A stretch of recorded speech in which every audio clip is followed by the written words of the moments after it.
Rachel Henderson never imagined her life could unravel in a single afternoon. She'd hoped for a peaceful pregnancy, a warm home, and a devoted husband by her side. Instead, everything twisted the moment she found out about Angelica, the alluring, sharp-tongued mistress who had waltzed into Rachel's marriage and made herself comfortable. Tension crackled through the mansion's corridors, where echoes of whispers spoke of betrayal, heartbreak, and empty promises. But in the most unexpected moment, right when Angelica cruelly mocked the marks of motherhood etched on Rachel's belly, a sudden movement from the baby changed everything. And as the front door slammed, a millionaire entered, setting off a chain of events no one would ever forget. Rachel Henderson grew up in a small community on the outskirts of Cambridge, Massachusetts. She was the only daughter of Ethan and Marjorie Carmichael, owners of the modest but beloved Carmichael's bookstore. The warm, wood-paneled shop was known for its labyrinth of shelves, filled with everything from antique volumes to the latest bestsellers. As a child, Rachel spent hours curled in a corner, losing herself in adventures depicted by her favorite authors, dreaming of a life where she could share magical moments with someone she truly loved. At 22, fresh out of university, Rachel fell head over heels in love with Jeremy Henderson. Jeremy, a sharp investor with a well-heeled family background, had risen through the corporate world with unusual speed. He possessed unshakable confidence, an infectious laugh, and a knack for reading market trends that could make him fortunes overnight. Before she knew it, Rachel was swept off her feet in a whirlwind romance that ignited her hopes and dreams. Like the characters in her favorite novels, she yearned for a fairy tale ending, complete with a loving husband, a home filled with laughter, and children who would run barefoot through sun-drenched gardens. Rachel and Jeremy's wedding was every bit as grand as one might expect from a rising millionaire in the investment world. Chandeliers glittered in the ornate hall they had rented in downtown Boston. Family and friends marveled at the expansive buffet, the fine wines, the live quartet playing exquisite music. Rachel wore a lace-trimmed gown that accentuated her slim figure, and Jeremy was resplendent in an impeccable tuxedo. They exchanged vows in front of hundreds of guests, sealing their future in a glimmer of lights and applause. Yet as the years trickled by, life unfolded in a way that resembled less a fairy tale and more a complicated tapestry of illusions. Jeremy's business expansions soared. With each new project, he gained more wealth, new contacts, and unprecedented influence.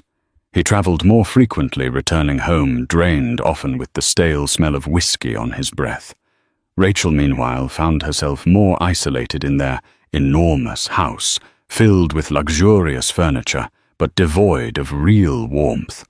The corridors reverberated with emptiness as Rachel's footsteps echoed from one lavish room to the next. When Rachel realized she was pregnant, she dared to hope that this blessing would mend the cracks in her marriage. She told Jeremy one evening in their grand living room, as the city lights sparkled beyond tall windows.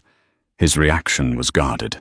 For a brief moment, his eyes lit up with joy and astonishment, but it was followed quickly by a sobering, pensive expression.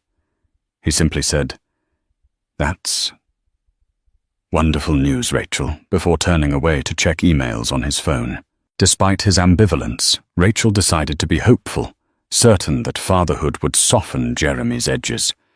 Little did she know that in the shadows of their extravagant life, Angelica Morales, a stunning marketing consultant with fox-like cunning, was already inching her way into Jeremy's sphere. Angelica Morales was everything that turned heads at corporate events. Tall, poised, and dressed in impeccable designer suits, she exuded a confidence that enticed both men and women alike. Though her background was a mystery, rumors swirled that she had been raised in a modest home in Bogota, Colombia, and had moved to the US to pursue a better life. Some whispered she came from a wealthy family that lost everything inspiring her unwavering ambition. Others suspected her successes relied more on strategic liaisons than genuine hard work. Regardless of the truth, Angelica found her way into the hearts and pockets of numerous influential people. She specialized in PR damage control for large companies, including Henderson Industries, Jeremy's growing firm. She handled the brand's image-curated public perception and occasionally planned lavish events for corporate clients. By the time Rachel was 6 months pregnant, Angelica was seemingly a fixture at Jeremy's side. Photos of Jeremy and Angelica laughing at private dinners, leaning into each other at charity galas, and enjoying each other's company at conferences popped up in tabloids. Rachel had dismissed the rumors at first. She rationalized that Jeremy simply spent long hours with Angelica due to work. But soon, she began to notice the nearly imperceptible signals, the slightly too familiar banter between them, the glimmer in Angelica's eyes when she mentioned Jeremy's name, and that nauseating feeling creeping up Rachel's spine whenever the phone would ring in the late evenings. "Everything okay?"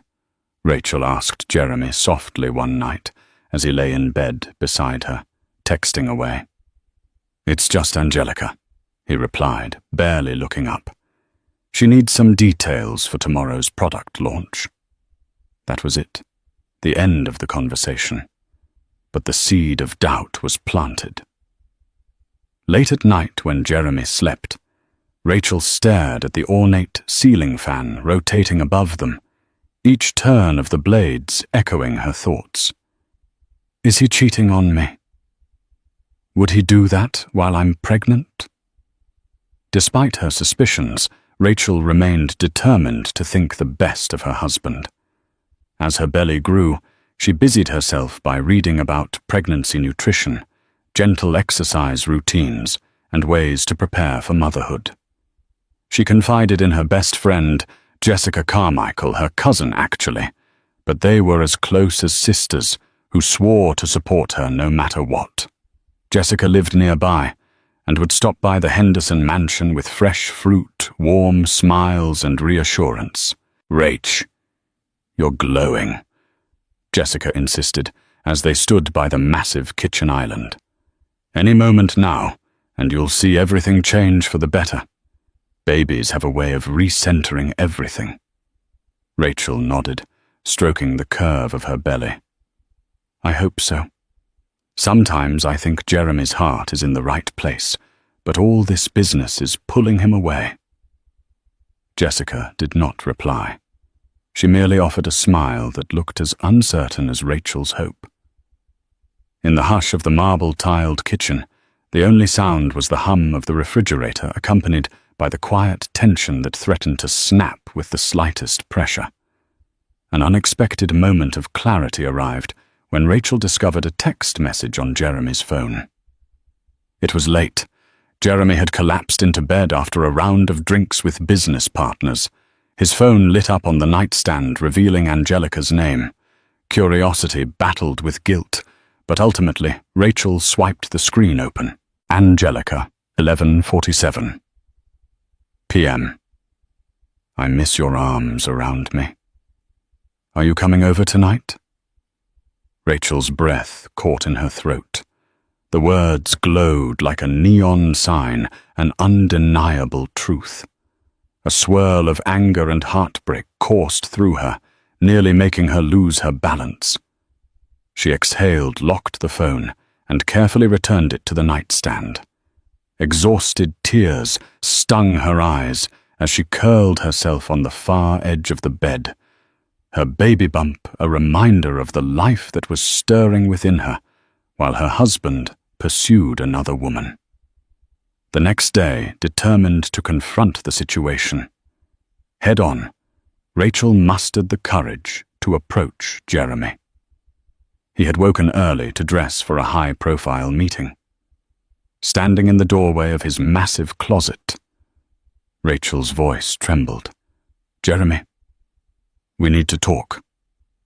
He glanced at her in the mirror, fiddling with his silk tie. "Sure. After my meeting, okay?" Her frustration flared. "No, I can't wait. I know about Angelica. Don't deny it. I saw her message last night on your phone." Jeremy's hands froze around the tie knot. He turned slowly, his face caught between shock and defensiveness. "Rachel, it's not what you think. So you're telling me that she's not asking if you're coming over tonight?" Her voice cracked. "I'm not a fool, Jeremy. You're sleeping with her." His expression hardened, shame flickering across his features. "Rachel, Yes, we've been seeing each other. I'm sorry. It started as something casual, and I thought it wouldn't mean anything. But then it got out of hand." He bit his lip. "Look, you're pregnant, and this baby wasn't planned for me right now." Each word slammed into Rachel's chest like a blow. Anger, betrayal, and heartbreak surged within her, swirling into an unbearable storm. Tears trickled down her cheeks. She wanted to scream, to lash out, to collapse into a sobbing heap. But a calmer, protective instinct took precedence. She laid a hand protectively over her belly. Without another word, she turned and left Jeremy alone in the closet, a stunned expression blanketing his face. Over the following weeks, Rachel withdrew into a fortress of her own making. She avoided Jeremy as much as possible in their vast mansion. When they did cross paths, arguments erupted, often initiated by Jeremy's defensive guilt or Rachel's fiery anguish. But for the baby's sake, she refrained from any drastic decisions. Instead, she confided in her friend Jessica and visited her parents, Ethan and Marjorie, frequently. "If you stay, you must demand respect." Marjorie advised, her voice trembling with emotion and anger for her daughter's pain. "Rachel, I know you love him, but this cannot go on. He must choose." Rachel nodded, tears blurring her vision. She wanted Jeremy to realize his mistake, to end this humiliating affair with Angelica, and to return to her, to the life they had once hoped to build. Life carried on in a surreal haze until one day, Rachel found an invitation in her mailbox for a lavish Henderson Industries event at the Edwardian Hall, an annual corporate gala. The theme was New Beginnings, ironically enough. She stared at the embossed letters, noting that Angelica's name was featured as one of the event coordinators. Her heart sank. There was no escape from this public humiliation. She debated not going at all until her father and mother insisted it was her right as Jeremy's wife. Jessica agreed. "You have every right to be there. Don't let Angelica intimidate you." And so, with her swollen belly nearly 8 months along, Rachel decided to attend to face Angelica and Jeremy, in a public setting perhaps to show them both that she would not be so easily cast aside. Edwardian Hall was adorned with intricate crystal chandeliers, and every corner was swathed in extravagant decor. Tables dressed in fine linens and centerpieces of fresh orchids circled the large dance floor. The air hummed with an undercurrent of wealth and sophistication. Rachel arrived wearing a satin teal gown that skimmed her pregnant belly elegantly. Jessica, in a dark blue cocktail dress, clung protectively to her side. Conversations hushed and eyes turned. Whispers spread among the corporate elite, aware of the rumors surrounding the Henderson marriage. Rachel felt the weight of their scrutiny, but kept her chin high.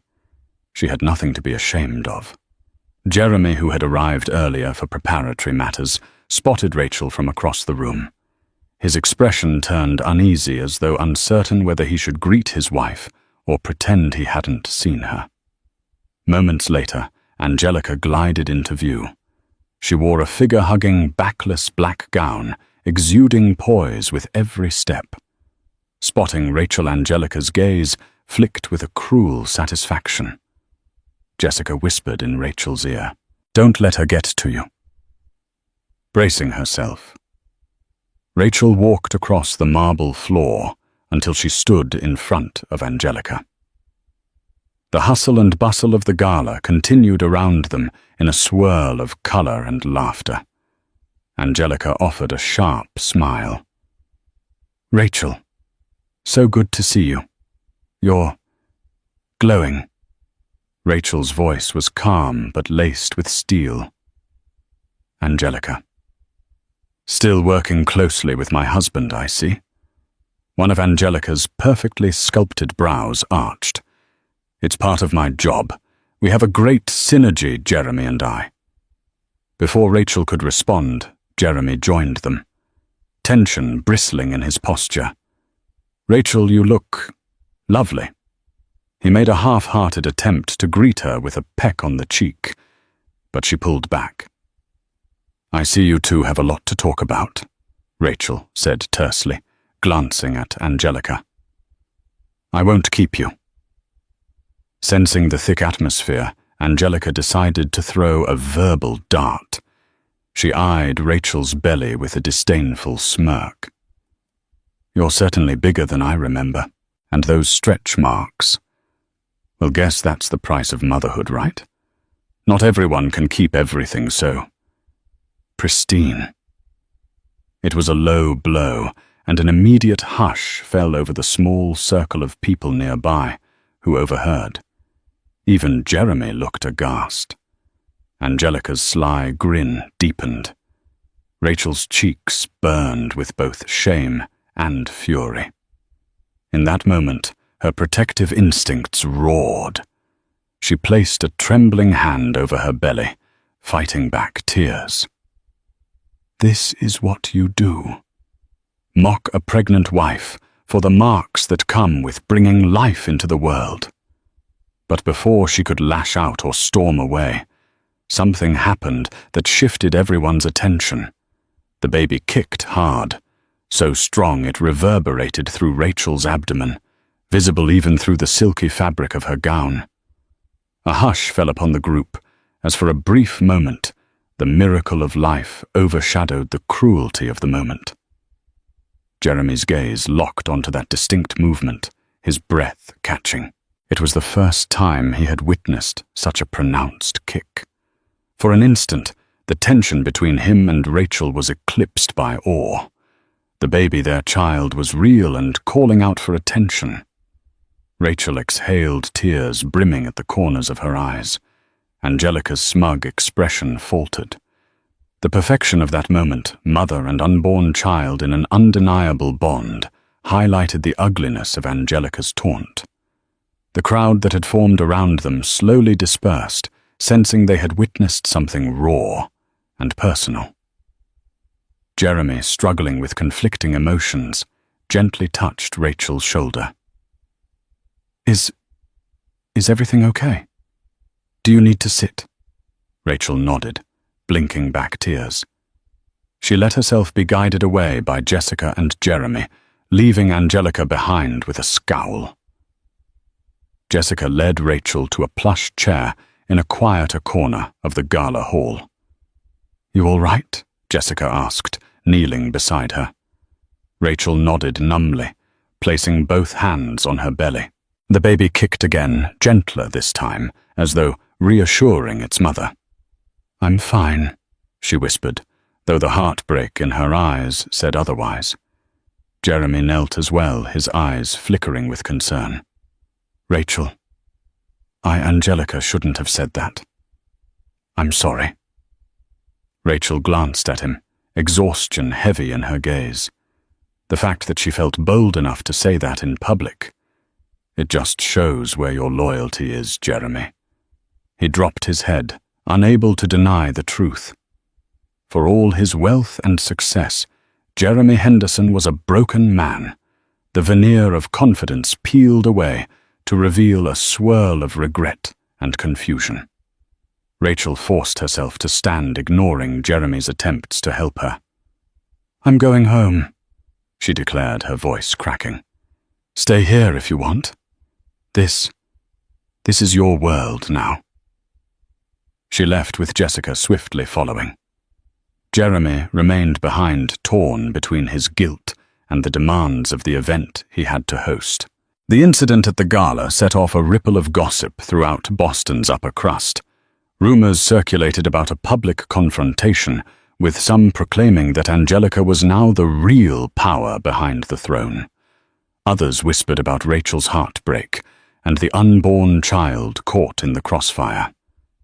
Through it all, Rachel found solace in only a few confidants, Jessica, her parents, and a small circle of old friends who hadn't been dazzled or intimidated by Jeremy's fortune. Meanwhile, Jeremy tried to salvage his marriage in fits and starts. He broke off communication with Angelica for a short while, but soon the demands of Henderson Industries' marketing campaigns forced them into contact again. Worse, Angelica leveraged her professional advantage. She threatened to reveal internal company secrets if Jeremy cut her off completely.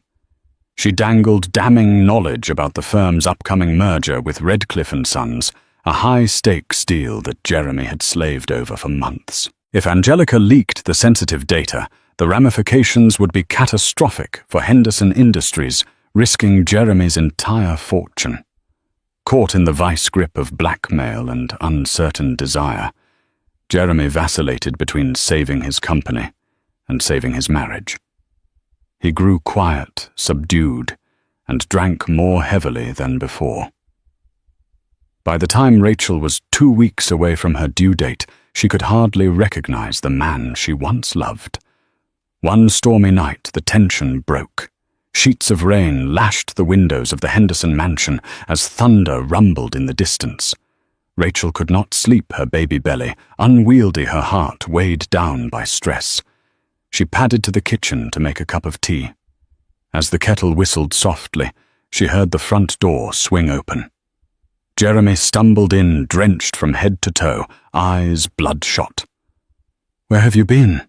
she asked warily, though a piece of her still cared. "Out," he muttered, slurring the word slightly. She moved to help him, but he shook her off. "I don't need your pity, Rachel." Exasperated, she threw up her hands. "It's not pity. You're my husband and you're drunk. You're soaking wet. You'll catch a cold." He shrugged. "So what if I do?" "Doesn't seem to matter anymore." In that moment, a fierce protectiveness seized Rachel. "Look at you. Jeremy, you have a child on the way. You have responsibilities. You think wallowing in self-pity will fix any of this. You have to choose me and this baby, or Angelica and her manipulations." She expected him to snap back to rage, that she was giving ultimatums. Instead, Jeremy sank down onto the hallway bench, burying his face in his hands. The anger that had simmered in his eyes collapsed into remorse. A bolt of lightning flashed across the sky, illuminating his pain. "Rachel," he said in a broken whisper, "I'm sorry. I messed up. And now I'm trapped. Angelica has threatened to ruin me. Ruin Henderson Industries. She's got documents, knowledge. She demands money, but even that might not be enough for her. I need time or a plan something. I don't know if it's too late for us." She sighed, kneeling by him, despite the discomfort in her late-stage pregnancy. "I can't fix your mistakes for you," she whispered, "but for the sake of our child, we can try together if you choose to break away from her for good." He looked up, tears swimming in his eyes, and nodded slowly. "I want to. I'll figure out how to handle her. I promise." The next day, Jeremy set about retrieving copies of the sensitive documents Angelica had.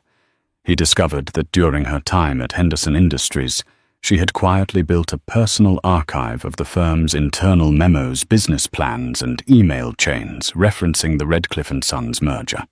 She had everything stashed away, presumably to use as leverage. With the help of a loyal IT specialist named Thomas Gray, Jeremy tried to trace the data's footprints in the company servers.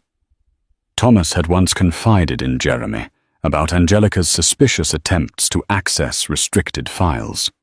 Though initially dismissed, the warnings made sense now.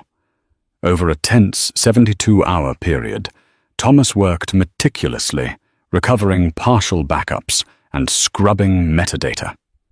Together they discovered that while Angelica did indeed have access to damaging information, she'd also left a trail of unethical acts, falsified invoices, phantom marketing charges, and embezzlement attempts.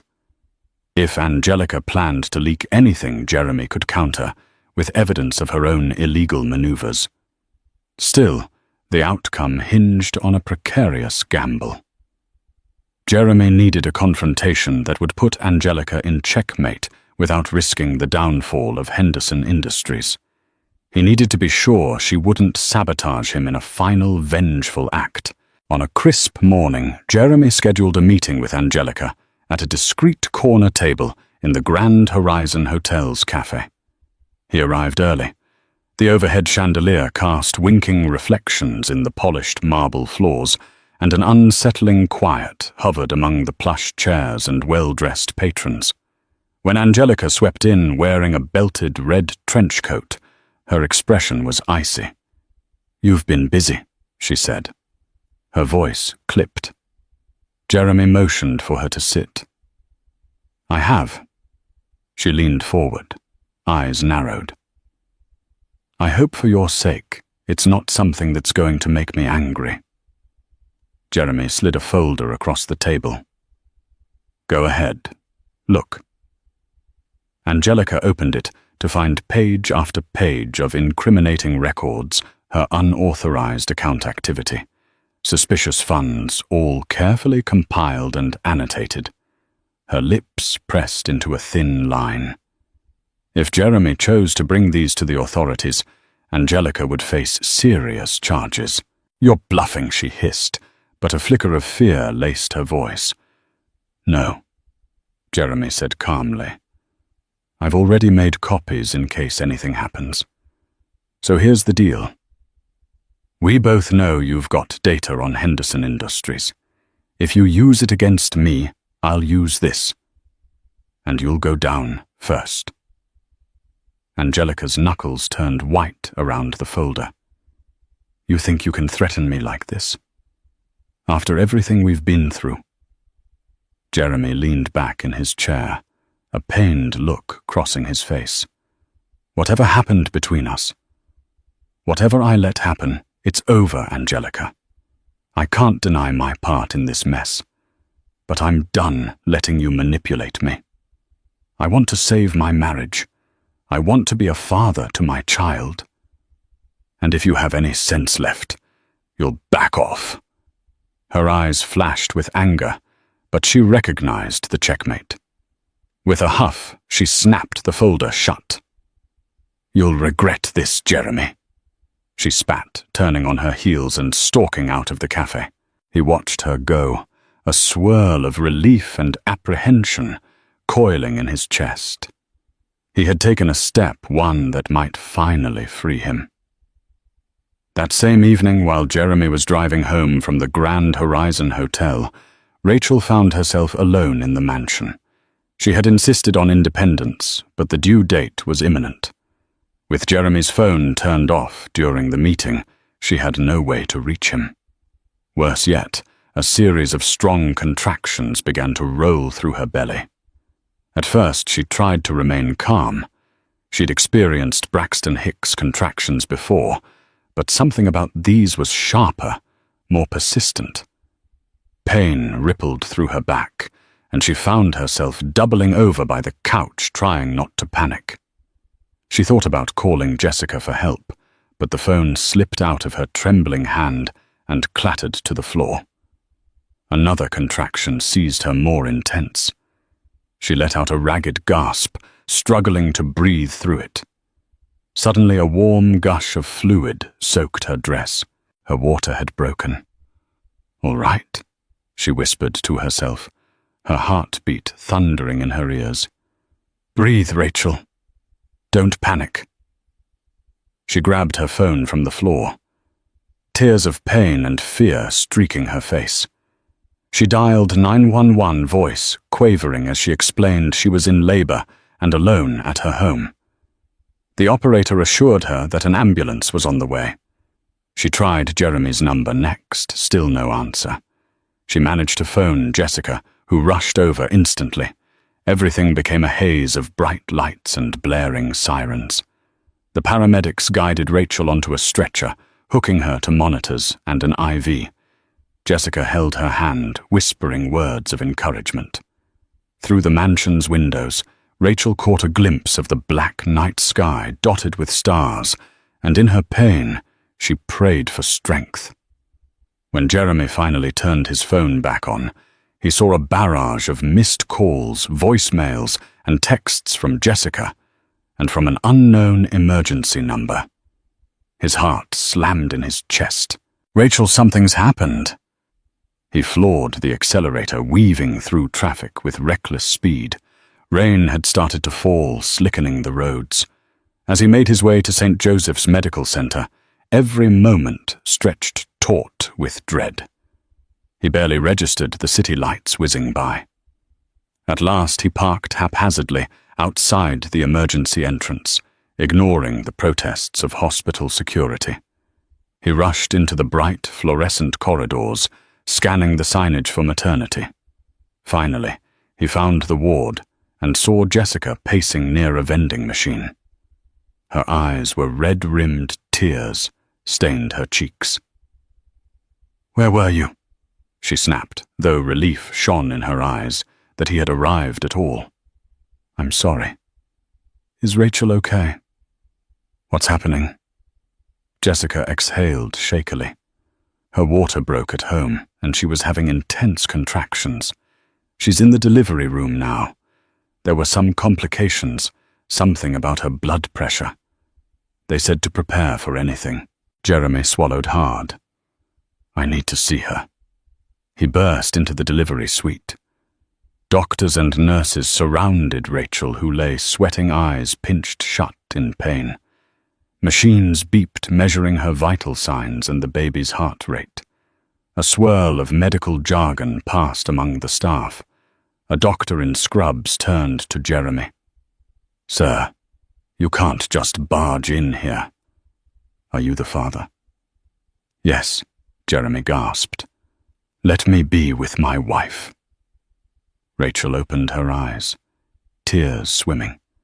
She reached for his hand. "Jeremy," she panted. "Thank God you're here." He squeezed her hand, guilty relief flooding through him. "I'm so sorry," he whispered, voice cracking. "I'm here now. I promise I'm not leaving your side." She managed a nod, focusing on the wave of pain ripping through her.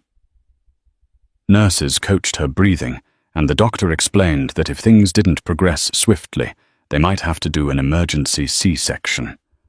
Rachel, trembling with fear, clung to Jeremy's arm. He murmured words of reassurance, wiping her brow with a cool cloth.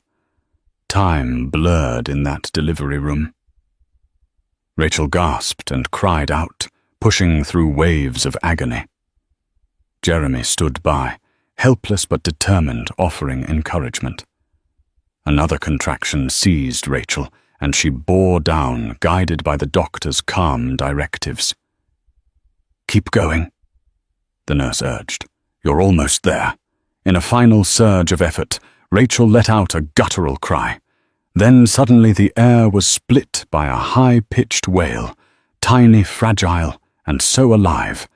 The nurse lifted a small, squirming infant, the baby's cry echoing through the room like a triumphal fanfare. Rachel collapsed back against the bed, sobbing with relief and overwhelming love.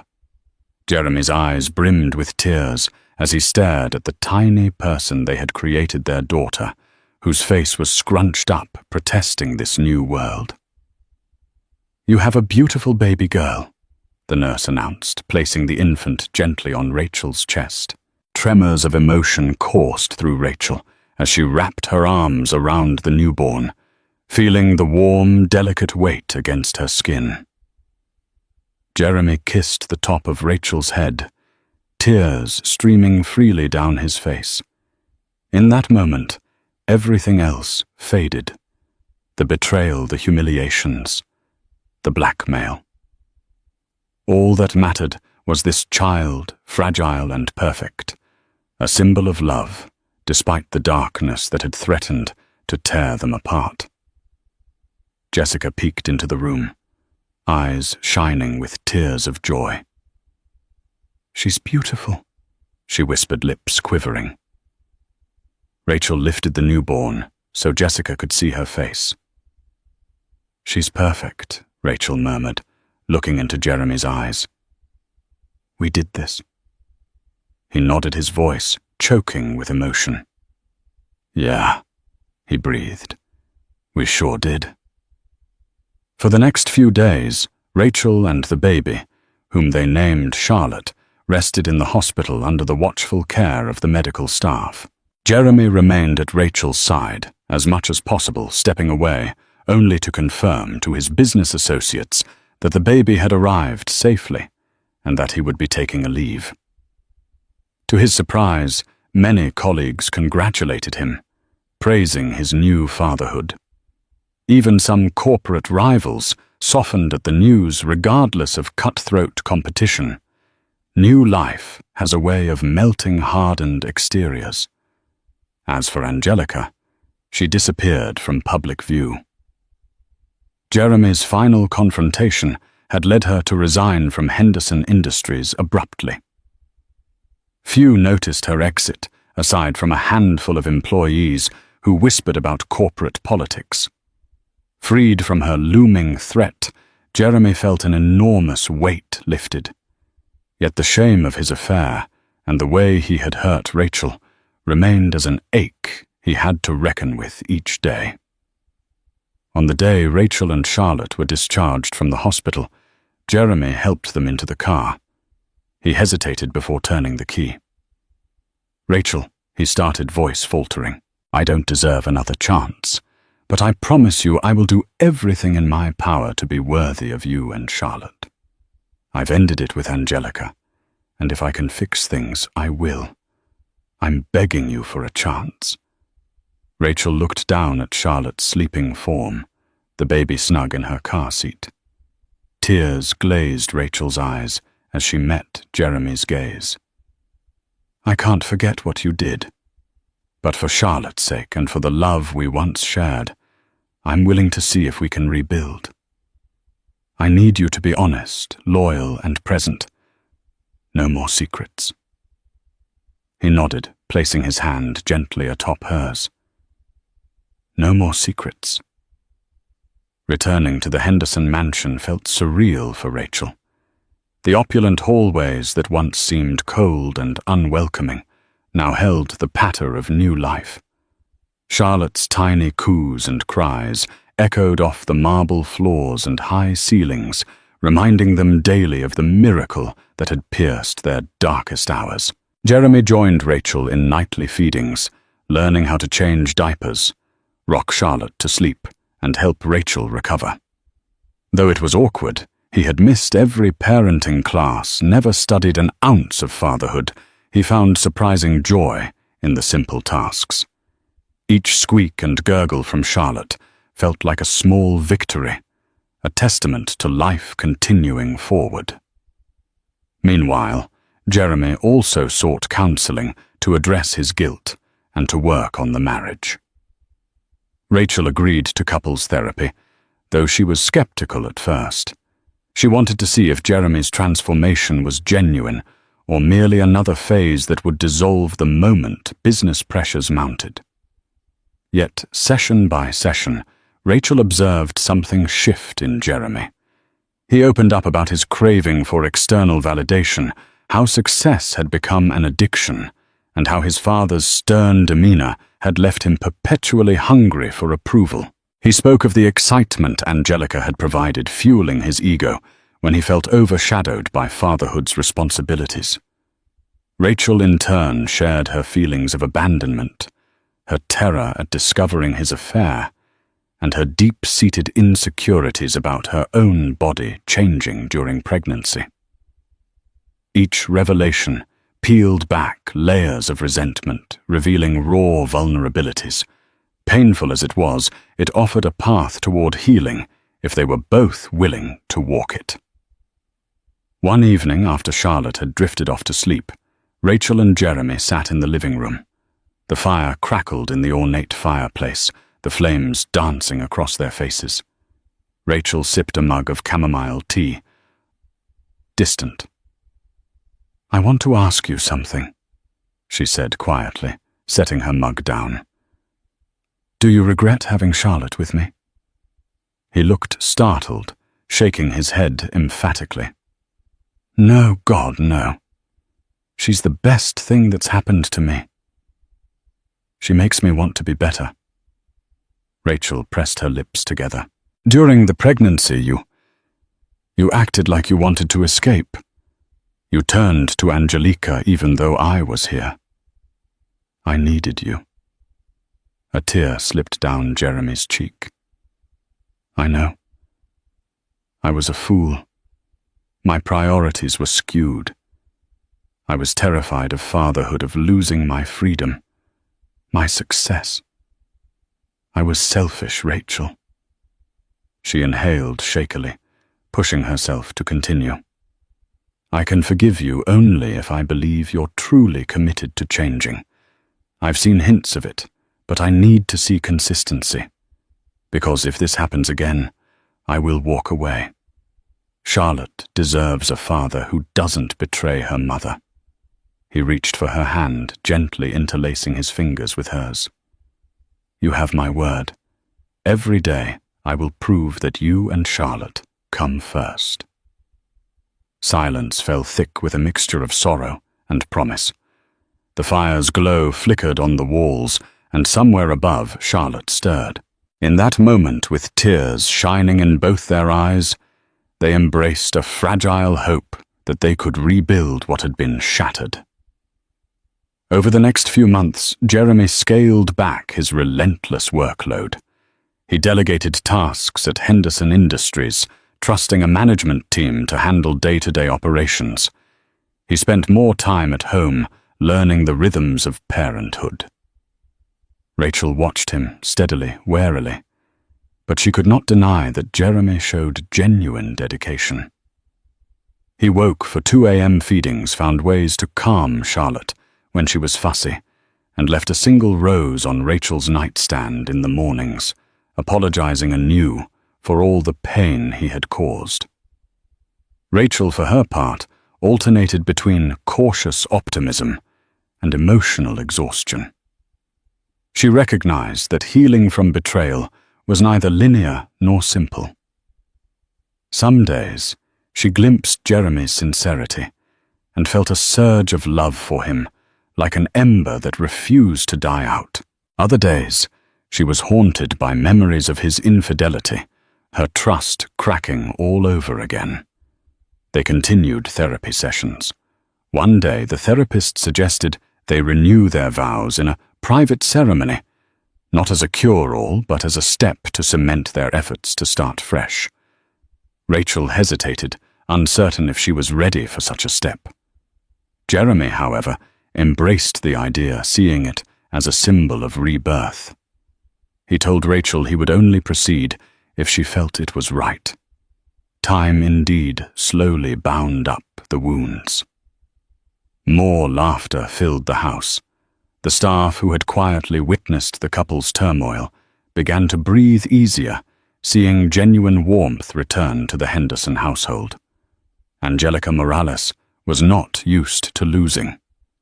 For weeks after Jeremy's final rejection, she isolated herself in a high-rise penthouse in downtown Boston.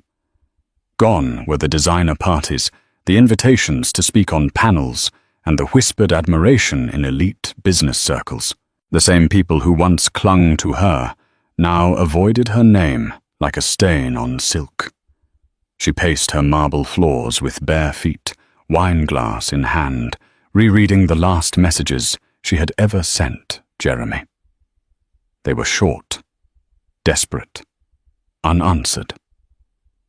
How had it come to this? She replayed their months together like scenes from a shattered film reel, the glamorous dinners, stolen kisses, lavish gifts. She had convinced herself that Rachel, soft-spoken and predictable, would eventually be forgotten, that motherhood would wear her down, make her invisible, that Jeremy's hunger for power and beauty would win out. But it hadn't. He chose Rachel. Worse, he had outmaneuvered her. With one calculated confrontation, Jeremy had neutralized her leverage.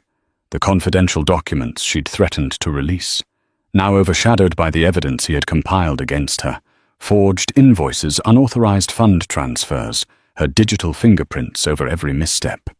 Her reputation was beyond repair. Still, Angelica wasn't one to disappear quietly.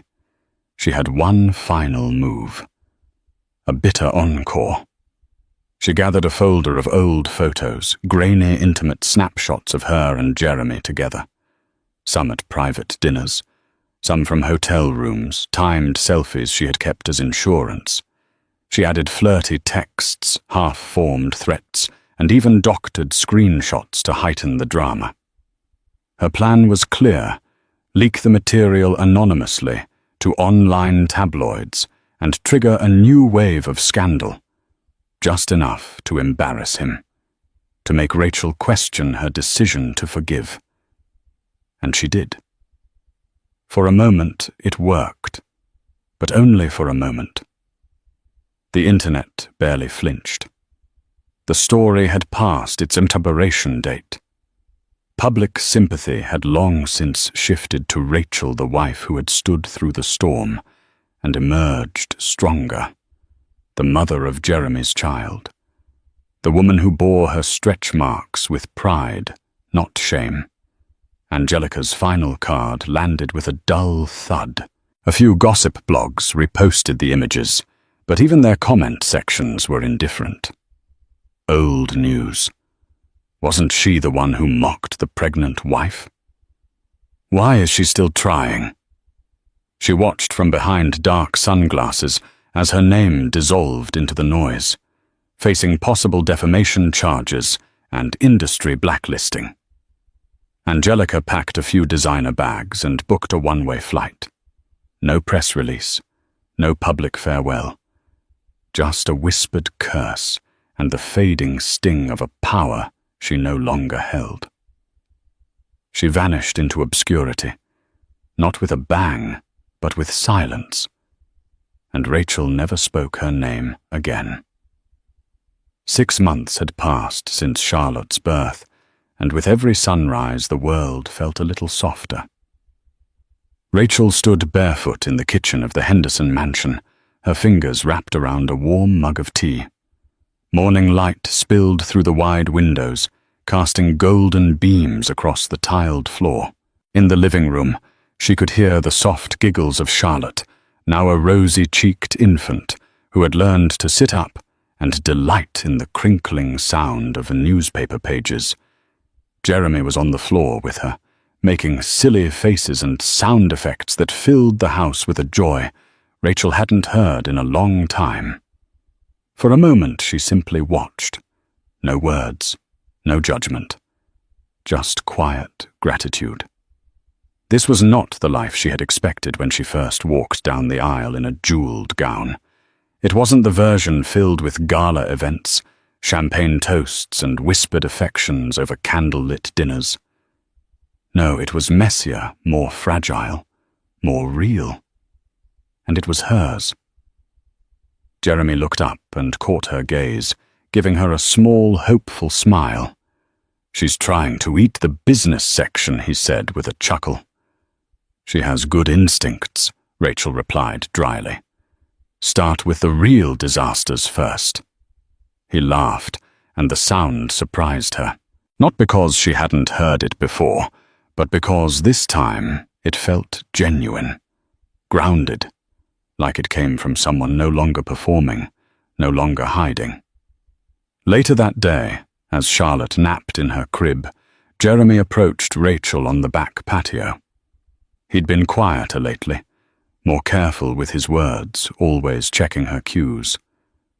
Not to avoid conflict, but to respect the space she still needed. "I've been thinking," he said. "Maybe the three of us could get away. Just for a bit. Somewhere coastal. Quiet. No phones, no meetings." Rachel turned to him, surprised. "I want to see you smile without distractions," he added. "Just us and the sea." She considered it. The old version of her would have hesitated, unsure of his motives. But this Jeremy. He had shown up day after day, diaper after diaper, therapy session after therapy session. He hadn't rushed her. He hadn't run.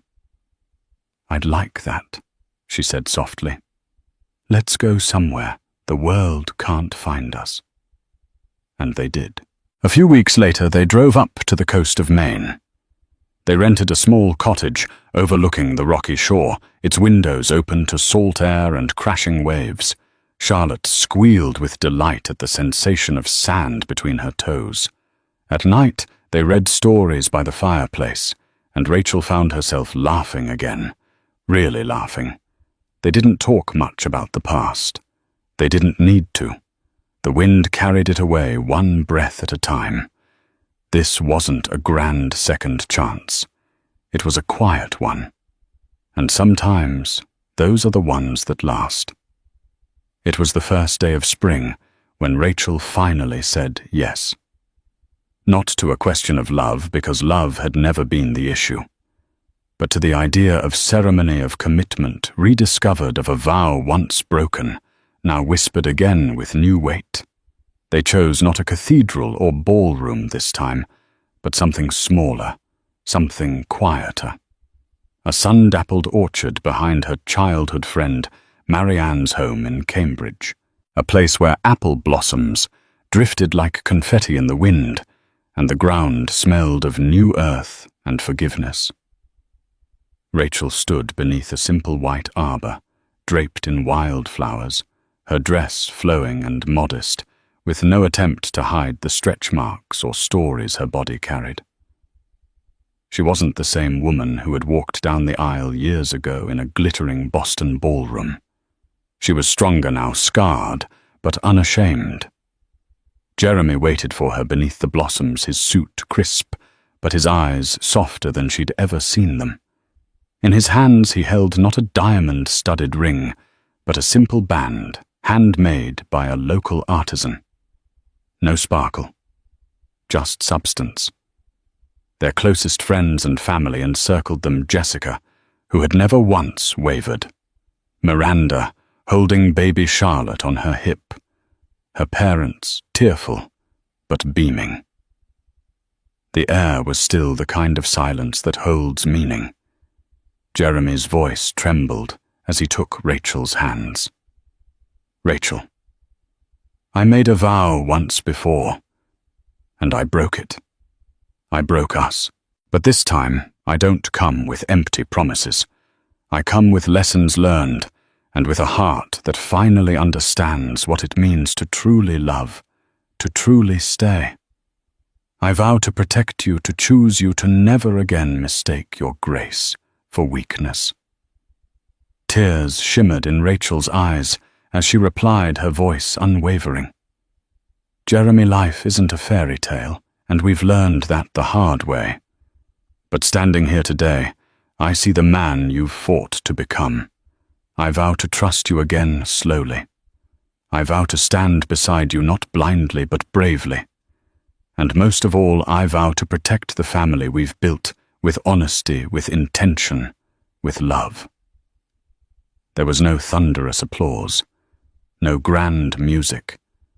Only the sound of Charlotte's soft coo, the rustle of leaves, and the quiet sniffles of guests who had watched this couple bend without breaking. They slipped the new rings onto each other's fingers and sealed the moment with a kiss, not showy, not staged, but reverent. As they turned to face the people who had held them up, who had watched them fall and rise again, Charlotte clapped in Miranda's arms, her giggle a perfect punctuation to the ceremony. It wasn't a second wedding. It was a renewal of love, of truth, of choice. And in the orchard breeze, surrounded by petals and peace, Jeremy and Rachel began again. The seasons shifted gently, as they always do, ushering in a warm breeze that carried the scent of new beginnings. For Rachel, the pain of betrayal no longer defined her days. It had become a distant echo softened by time and replaced by something stronger: peace. Her bookstore, Charlotte's Corner, sat nestled between a florist and a family-run bakery on a quiet street in Cambridge. The shop was filled with soft reading chairs, shelves of hand-picked stories, and the laughter of children echoing through the aisles. It wasn't just a business, it was a sanctuary, a dream rebuilt with love, one book at a time. Behind the counter, Rachel thrived. Her days were no longer clouded with worry or doubt. She wore her stretch marks with pride, her daughter perched on her hip, like a symbol of everything she'd fought for. In the eyes of every young mother who walked through the door, she saw reflections of her own journey. Raw, honest, beautiful. At home, Jeremy had transformed in the quietest ways. He never made grand speeches anymore. Instead, he showed up in the early mornings for bottle duty, in the late evenings for story time, and in all the in-between moments that mattered most. He still wore a suit, still held board meetings, but now he also braided Charlotte's hair before preschool and made pancakes shaped like bears on Saturdays. His world had changed shape. It no longer revolved around deals and deadlines, but around a family he had nearly lost. Some scars remained. There were days when Rachel still flinched at shadows from the past, moments when Angelica's mocking words would echo in her mind like a cruel whisper. But then Charlotte would giggle or toddle across the living room, calling Mama, and Rachel would remember she had won. Not just her family back, but her power, her voice, her joy. The gossip had faded. So had Angelica. The headlines that once stung were buried under fresher scandals. What mattered now wasn't what the world had once said, but what they had built in the aftermath.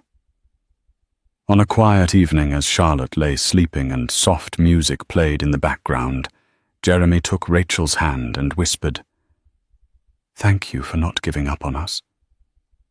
Rachel smiled gently, her gaze steady.